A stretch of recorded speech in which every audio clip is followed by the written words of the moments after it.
Meus amados e minhas amadas irmãs, hoje a gente já está indo para mais uma aula do nosso catecismo no canal Nova Ponte Católica. Sejam muito bem-vindos. Demorei um pouquinho, né, para filmar essa aula, porque a gente abriu um canal no TikTok e tem o Instagram da Missão Nova Ponte. Então, quando terminar o vídeo, na descrição mesmo do vídeo vai ter bem direitinho, né, os links de ambos as plataformas, né, de ambas as outras redes sociais aqui que nós temos. E hoje a gente vai continuar a nossa segunda sessão da nossa profissão de fé, e a gente parou no parágrafo 218, que é Deus é amor. Meus irmãos, muito importante entender que essas aulas do catecismo é uma forma de a gente nos aprofundar na nossa fé, né? O catecismo ele é uma arma para que a gente realmente consiga entender a profundidade e a espiritualidade e a teologia da Igreja Apostólica Romana, né? A nossa Igreja Católica. Então, quando a gente realmente se aprofunda, tudo fica mais bonito, tudo faz mais sentido. Lembre-se, irmãos, nós só amamos algo que de fato a gente conhece com profundidade. Então a gente vai começar aqui. Bom, vamos lá? Deus é amor. Ao longo de sua história, Israel pôde descobrir que Deus tinha uma única razão para se revelar a ele e para tê-lo escondido dentro de todos os povos para ser dele, seu amor gratuito.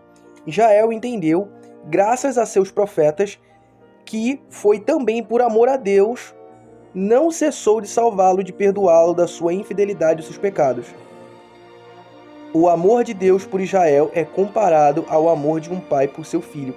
Este é um amor mais forte do que de uma mãe a seus filhos. Então, uma coisa importante quando a gente começa a conversar sobre essa situação, né, do amor de Deus, do Pai Eterno, é que ele primeiro se revelou ao povo judeu, ao povo israelita.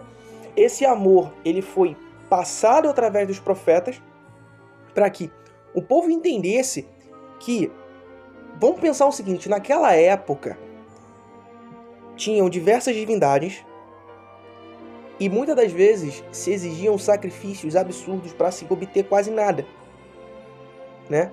Então, mostrar que o Deus Yahvé, que é o Deus dos judeus, é um Deus de verdade, é um Deus poderoso, é um Deus misericordioso, é um Deus bom, é um Deus que de fato quer o bem da sua criação. Vamos lá. O alcance da fé no Deus único. Vamos continuar. Crer em Deus, o único, e amá-lo com todo o próprio ser, tem enormes consequências para toda a nossa vida. E são enormes consequências positivas. Então lembre-se, crer em Deus, o único, e amá-lo com todo o próprio ser tem enormes consequências para a nossa vida. Por quê? Porque, como eu já falei, a nossa criação, nós fomos feitos para glorificar a Deus. Pois como imagem e semelhança dele no caso, a gente é a obra-prima da criação.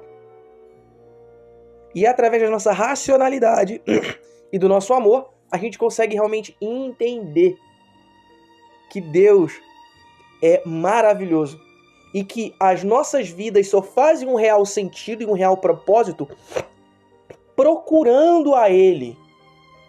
Vamos lá, vamos continuar. Significa conhecer a grandeza e a majestade de Deus. Deus é grande e supera o nosso conhecimento. Essa passagem é referente a Jó 36, versículo 26. Por isso, Deus deve ser o primeiro a ser servido. Então, na sua casa, o primeiro a ser servido é Deus, é Jesus Cristo, é o Espírito Santo. Se a tua casa tiver Deus Pai, Deus Filho e o Espírito Santo, sempre, em primeiro lugar, todas as bênçãos virão. Isso é bíblico, isso está na tradição. Lembre-se sempre disso. Continuando. Se Deus é o único, tudo que somos é tudo, e o que possuímos vem dele. Quem tens, quem não recebe, que tens, que não tenha recebidos, que retribuireis ao Senhor por todo o bem que me deu. Ambas passagens que eu citei, a primeira é 1 Coríntios capítulo 4, versículo 7, Salmos 116, versículo 12. Seguindo, significa conhecer a unidade e a verdadeira divindade de todos os homens. Todos eles são feitos à sua imagem, à imagem de Deus. Significa usar corretamente as coisas criadas. A fé no Deus único nos leva a usar tudo que não é dele. Na medida que isso nos aproxima dele e nos desapegamos das coisas, na medida que nos desviam dele, meu Senhor é meu Deus, me tirai tudo o que me afasta de vós. Meu Senhor é meu Deus, dai-me tudo que me aproxima de vós. Meu Senhor é meu Deus, desprendei-me de mim mesmo, para doar-me por inteiro a vós. Muito lindo, né, meus irmãos? Então, quando a gente realmente entende a significância de Deus nas nossas vidas, a gente realmente consegue entender tudo isso, né? Então, por isso que a gente tem que realmente nos aprofundar no amor dele. E a passagem que a gente sempre diz que a gente foi feito para glorificar a Deus é muito clara em Gênesis. 1 Gênesis, versículo 27, ó. A sua imagem, a imagem de Deus. Continuando. Resumindo, vamos ler aqui o resumo dessa passagem, né? Significa confiar em Deus em qualquer circunstância, mesmo na adversidade. Uma oração de Santa Teresa de Jesus o expressa de maneira admirável. Então, Santa Teresa do Menino Jesus é muito admirável. Vamos ler aqui, vocês vão entender. E usem que é uma oração muito poderosa, tá, meus irmãos? Não, nada te perturbe, nada te assuste. Tudo passa, Deus não muda. A paciência tudo alcança. Quem a Deus tem, nada lhe falta. Só a Deus basta. Lindo, né, meus irmãos? Isso daqui, meus irmãos, gravem. Repitam, vamos repetir. Nada te perturbe. Nada te assuste. Tudo passa. Deus não muda. A paciência tudo alcança. Quem a Deus tem, nada lhe falta. Só Deus basta. Então, meus irmãos, na dificuldade, na adversidade, na alegria, na bonança, glorifique a Deus. Glorifique a Deus. Se ajoelhe, agradeça, ore, louve, glorifique. Não tenha medo de confessar a sua fé, de praticar a sua fé, pois a sua fé, sendo bem praticada, ela naturalmente vai fazer com que você glorifique, santifique, agradeça e ore todo santo dia. Fomente o seu espírito com o nosso Senhor Jesus Cristo, que tudo será renovado, tanto na sua vida material, mas principalmente na sua vida espiritual, que é o mais importante. O cristão católico, a busca do cristão católico não é pela plenitude material, mas pela plenitude espiritual, pela santidade. E fazer isso daqui que a gente está falando é muito importante. Esse é um dos principais caminhos de santidade. Continuando. A gente agora está no parágrafo 232. E para mim ele é muito forte, que é o em nome do Pai, do Filho e do Espírito Santo. Vamos lá, meus irmãos. Os cristãos são batizados em nome do Pai, do Filho e do Espírito Santo. Isso é referente a Mateus 28, versículo 19. Essa passagem aqui, todo cristão tem que saber, viu? Mateus 28, versículo 19. Gravem. Além disso, eles respondem: creio. Tríplice pergunta que requer que confessem sua fé no Pai, no Filho e no Espírito Santo. A fé de todos os cristãos fundamenta-se na Trindade.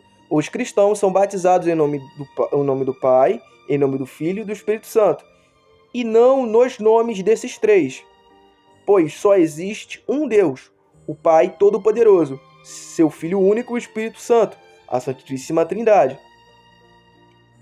O mistério da Santíssima Trindade é o mistério central da fé e da vida cristã. Portanto, a fonte de todos os outros mistérios da fé é a luz que os ilumina. É o ensinamento mais fundamental e essencial na hierarquia das verdades de fé.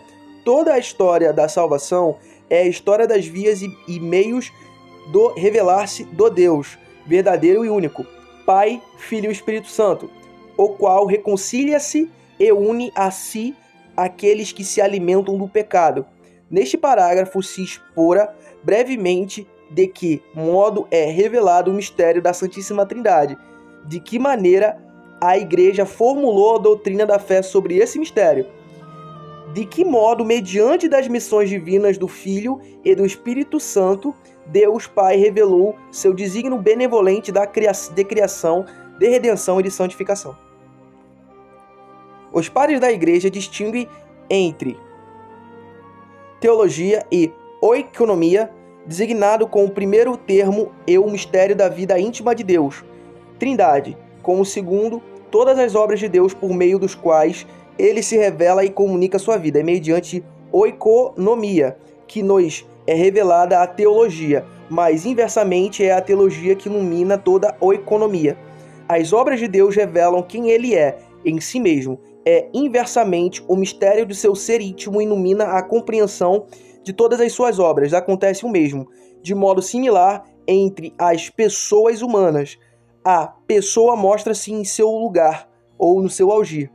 Quanto melhor conhecermos uma pessoa, tanto melhor compreendemos seu agir. A Trindade é o mistério da fé em seu sentido estrito. Um dos mistérios escondidos em Deus não podem ser escolhidos e não foram revelados no alto. Sem dúvida, Deus deixou vestígios de seu trinidário em sua obra de criação, em sua revelação ao longo do Antigo Testamento. Entretanto, a intimidade de seu ser como santidade constitui um mistério insaciável à pura razão e até mesmo à fé de Israel antes da encarnação do Filho e da missão do Espírito Santo. Então, meus irmãos, a gente parou aqui no parágrafo 238 e aqui dado a questão do Deus Pai, Deus Filho, né? A Trindade, quando a gente fala, né? Pai, Filho e Espírito Santo. É um mistério que norteia as nossas vidas. Mas mesmo sendo um mistério, é uma verdade. E isso não é algo explícito na Bíblia. Porém, é algo vivo. Por quê? No Gênesis aparece o Deus. O Deus, no momento que se fez carne, se fez verbo, foi homem. Ou seja, ele na sua essência, ou seja, na sua forma humana, não perdeu a sua essência divina. Então, já a segunda parte da Trindade. E no momento que em Pentecostes aconteceu a infusão do Espírito Santo, se apresentou o Espírito Santo, que é a forma com que Deus nos dá todos os carismas e todas as graças. Entendeu? Então, eu simplifiquei, porque é algo muito mais profundo, mas é importante que a gente entenda que ele está muito vivo nas nossas vidas como cristãos, e que a gente realmente tem que buscar e fomentar isso cada vez mais. E é na simplicidade das coisas, não é em algo muito grande, certo? É não rezar um terço, não rezar uma oração, a oração da manhã, a oração da tarde, a oração da noite, é não interceder pelo irmão, é no ser ponte. E o canal Nova Ponte tem essa proposta, é o ser ponte. Já faz com que você realmente já louve, já entenda, já creia na Trindade, né? Ser ponte para aqueles que estão no abismo, meus irmãos. Que vocês possam ser essa ponte e que vocês usem a Virgem Maria como o maior exemplo, porque ela foi ponte para o Verbo encarnado vir, para a segunda parte da Trindade chegar à Terra. Então é isso, meus irmãos. Eu agradeço mais uma aula. Essa aula foi um pouquinho mais longa, espero que tenham gostado. Viva Maria Imaculada sem pecado e viva Cristo Rei. Fiquem na paz, meus irmãos. Tchau, tchau.